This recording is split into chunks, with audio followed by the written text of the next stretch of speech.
Good afternoon. I want to thank everybody for joining us. Ukraine Media Center Ukrinform starts its operation today. Is year 9 of the war and day 260 of our fight for freedom.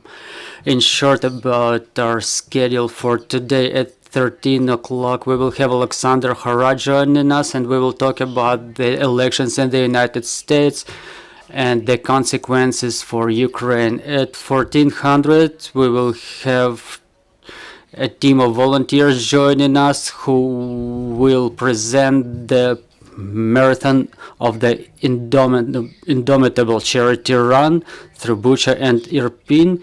At 1500, Yulia Shalutka will join us. She's the executive producer of the Ukrainian Radio Dictation of National Unity Project coordinator, and we will talk about the radio dictation of National Unity, which happened yesterday during the Day of Literacy.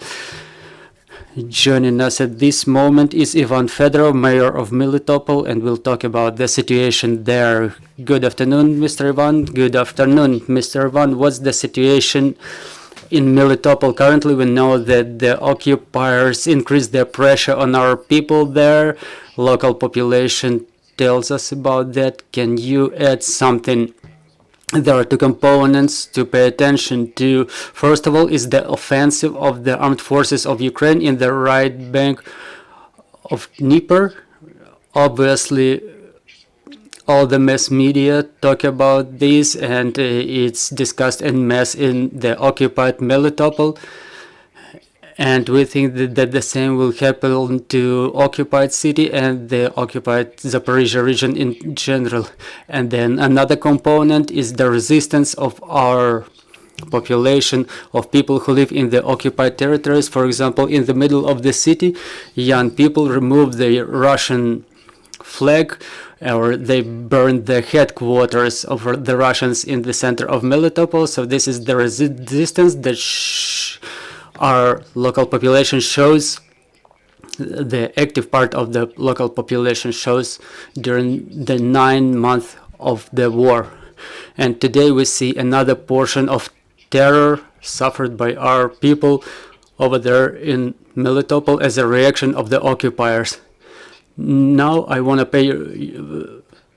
pay attention to the fact that our people live almost without any information, in full isolation.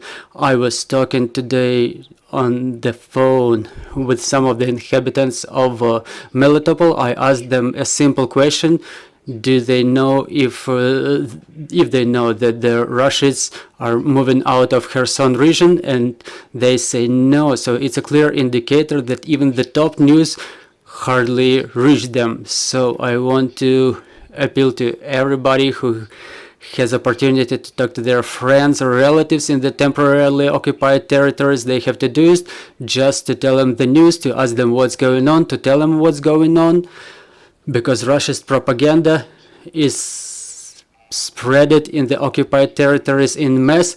However, the objective information hardly reaches our citizens. The second thing, what's happening with the terror in the temporarily occupied territories is something that's happening in our hospitals. Now the hospitals are not about treating and health, but it's about danger. Like 3 months ago, the Russians captured all the hospitals around Melitopol and in other parts of occupied parts of the Zaporizhia region, Tokmak, Makiyivka, and those hospitals were used as the military hospitals without provision of any medical aid, medical help. However, the hospital of Melitopol was still treating the civils, and it attracted everybody from Vasilievka and Khenishevsk. The hospital was full, but 1 week and a half ago, Chechens started arriving to the hospital, first just to spend nights there, and then for treatment. And the conflicts erupt between Chechens and civil population. 2 days ago, a Chechen in a condition of narcotic intoxication shot a civil person in the face, but thankfully the civil person was treated, and Russians currently understand that they're not forlorn there. Everything looks like maraudery and terror, and they divide the spheres of influence between themselves, starting from agriculture, like they move out the grain, they steal the grain, they capture and curate the gas stations, they continue they continue by just redistributing businesses between the so-called businessmen from the so-called Donetsk People's Republic. So there is mass maraudery in our territory.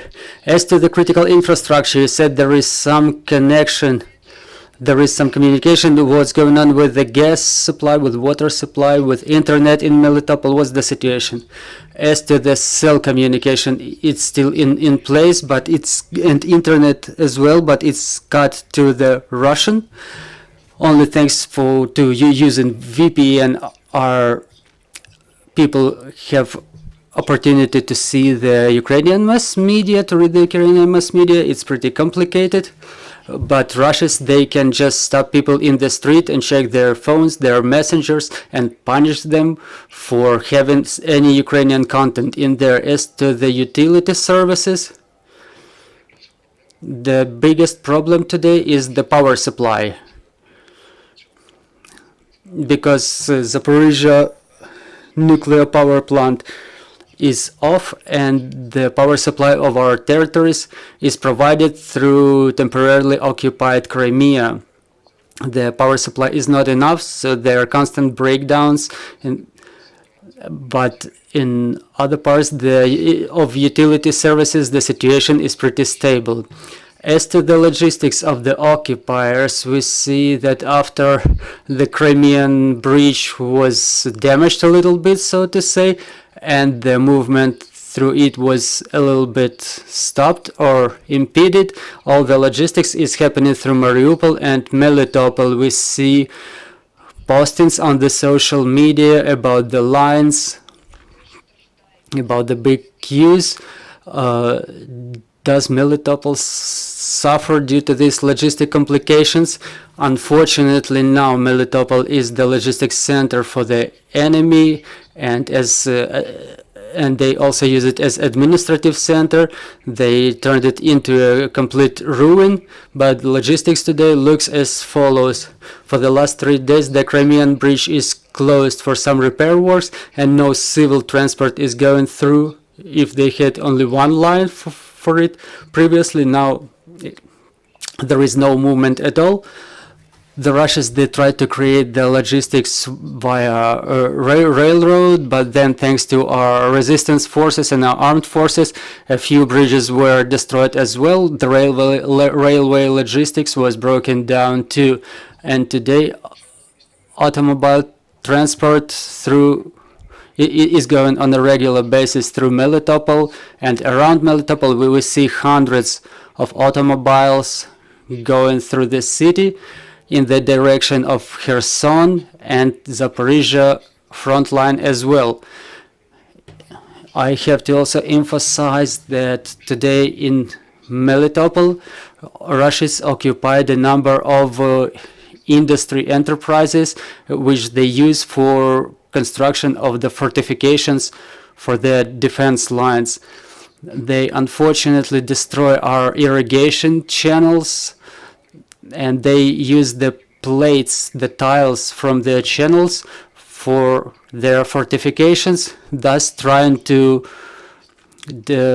keep the defense line around the occupied Melitopol. Mr. Roman, what's the situation in Vasilievka, and is the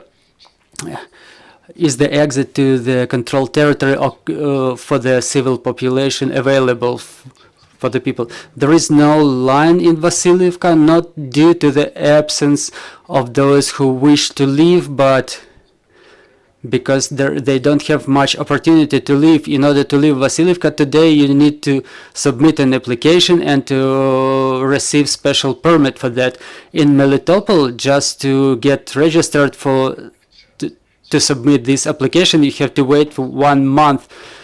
As of today, the next opportunity to register is for the middle of December. Our citizens also use this opportunity to submit the applications in other cities other than Melitopol, because the queue is shorter there. Last weeks, we know that Russians, they process those applications and they take the decision either to provide the permit or not.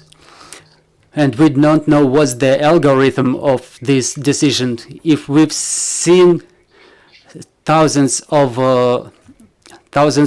cars coming to Zaporizhzhia and Melitopol from occupied territories, now it's only dozens of cars, because the situation with living is very complicated, and what complicates it even more, we don't understand the algorithm for living. I want to thank you for joining us. I will remind you, dear colleagues, we had Ivan Fedorov with us, the mayor of Melitopol. Our next briefing is at 1300, and we will talk about the US elections and influence on the situation in